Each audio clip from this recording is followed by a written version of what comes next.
You got this!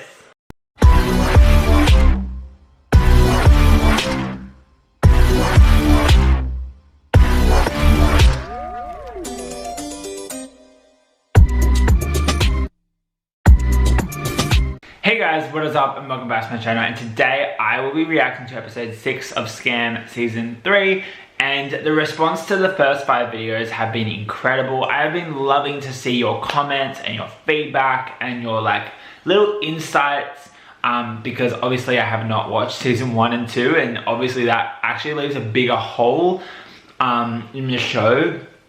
But then when I think about it, it doesn't really leave the big hole. It's kind of just like the minor details that I'm actually picking up, other things that I could have already known. So I guess for the moments that you're going, yay, oh my gosh, the past characters, the past references, I'm like, what does that mean? And then you're filling in the blanks for me. So yeah, anyway, I'm really excited to see what happens next. The last episode, everything kind of just blew up, and ISAK was like really, going downhill. He came out to his friend, which triggered a really meaningful conversation, but did not go the way I think he wanted it. Then his person who he's really crushing on literally went back to his girlfriend. And then he was basically like, Emma knew he was gay. So like that was just all kinds of crazy. So I'm excited to see how that plays out in this episode. So let's go. Hope you guys enjoy it. Season has returned. It's been a long time. But you know, there's no turning back now. Ooh. This is what makes it. Now who's looking at who? Their school starts at like 10. What? Hva skjer da? Nei, ikke noe spesielt. Oh, that locker again. Vi bare bekymret over. Vi skjønner ikke helt greia di. Greia di? Ja. Ikke altså jævlig fort. Men sorry for det.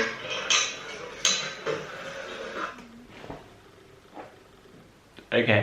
I know in my last video, I think a lot of people interpreted that I was not liking ISAK, but I feel like that's not like a true representation, because right now I'm like, my heart is breaking for him because he's lying to his friends, because obviously he doesn't know what's going on and he's mad about everything in the world, and he's trying to apologize, but then his friend is literally going, we're worried about you, and he just keeps lying. And I feel like he knows that he's lying, like he knows that ISAK's lying to him, but he just doesn't know how to phrase it to kind of be like, you're not telling me all the truth and this is why we're worried. And I don't know whether the next part of this scene is gonna have a bit more like in it, or if it's just gonna like, he's just gonna go and just leave it, because if he's going to lie to him all the time and he's not going to let them in, then what are they doing here? You know what I mean?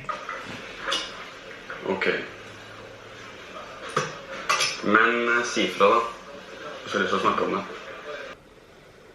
Jeg trodde seriøst at jeg og William kom til å være sammen for alltid. Jeg ville til å offre noe for kjærlighet i 2016. Is that a foreshadow? Rypa mi, det ganske tynne vegger til stua, for å si sånn. Jeg er så jævlig tykk her heller da. Jeg må sove, jeg får ikke sove når du ligger her og prater masse piss. Så klart jeg kan snakke med meg i morgen. Hyss da.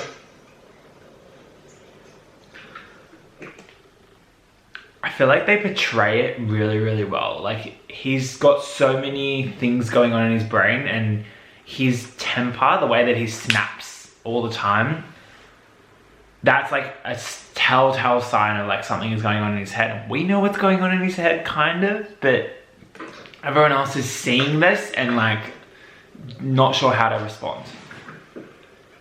Og William en idiot hvis han gir opp det. Åh! Kom nå til.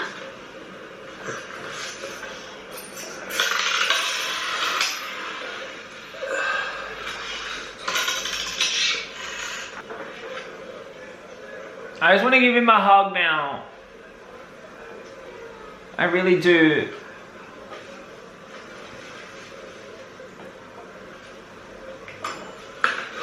He literally wants to say something, but then he doesn't know if he can or if he should or what's going on, and he feels so awkward. Ah! Thanks enough. Oh. Halla? Look what you did. Kardemom. Oh.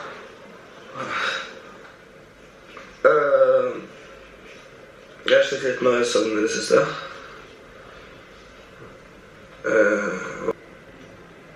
Det er det. That's shitty.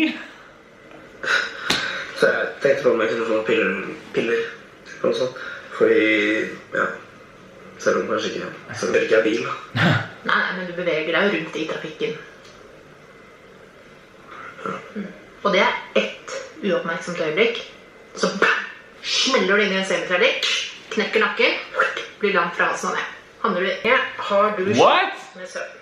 Tenk på å sortere litt i tankene som er på hodet. Yes. Yes. Yes. Nei. Nei, det er ikke det. Nei, da gidder jeg ikke det. Sånn helt seriøst, jeg skal ikke på noe sånt. Why not? En øy. Og den eneste broen over til andre er via ord. Og så lenge vi ikke snakker sammen, så blir vi bare ensomme små øyer som er rusa på piller, akkurat som en pizza. Forstår du hva jeg mener? The thing is, I kind of get it though. That's crazy. She jumbled it up, but and before she like reveals the meaning to him, I'm guessing like the meaning is like if you don't open up and you don't talk to people, you end up kind of by yourself, lonely, medicated, to get things by whatever way you fill yourself with to kind of get by, and yeah, if you don't talk, that's what happens. Poenget er at du kan ikke drive og isolere deg. In other words, isolating. Det er alene. Du, that kind of hurts a little bit right now because like everyone where I am is like having to isolate pretty much in their houses, so whoo, yowzers. Oh, he's gonna open up.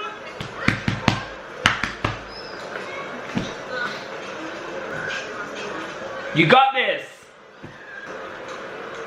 Skjønner kebab? Jeg har penger. Ja, sure. Hvem sier vel nei til kebab? Ingen.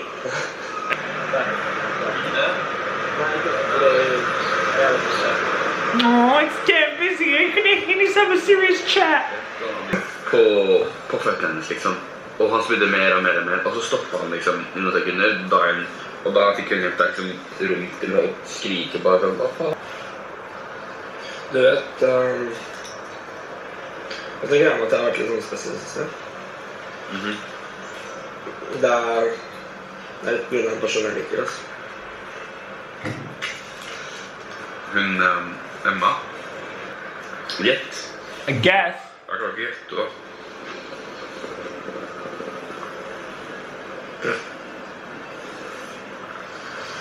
Wait, why is he getting into guess? Is that to relieve some of the pressure? Er det Vilde? Vilde? Hva tror du meg? Make it a bit of a game, right? Break the ice. Jeg kan gjøre deg til. Det er ikke jente.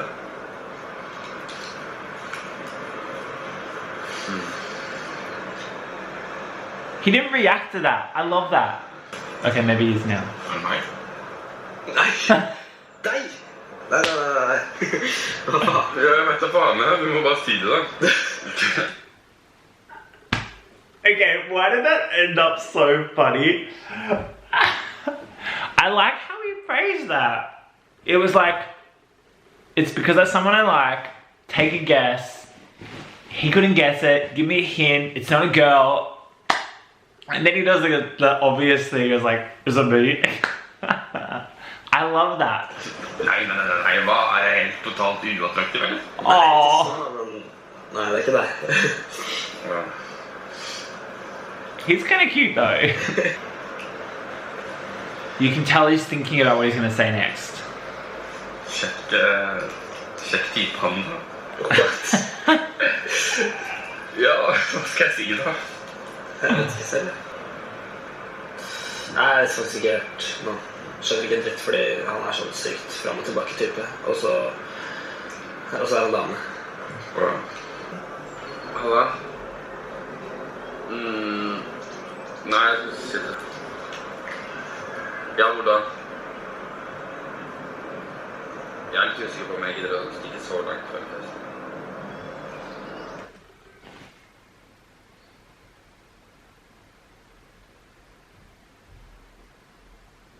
Oh, that is a cute...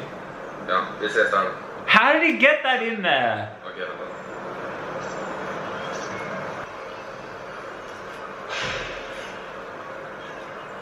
Han må slå opp en dame, Mathias. Yeah, boy!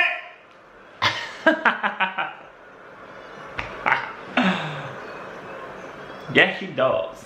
There's no going back. Okay, so that episode was very good.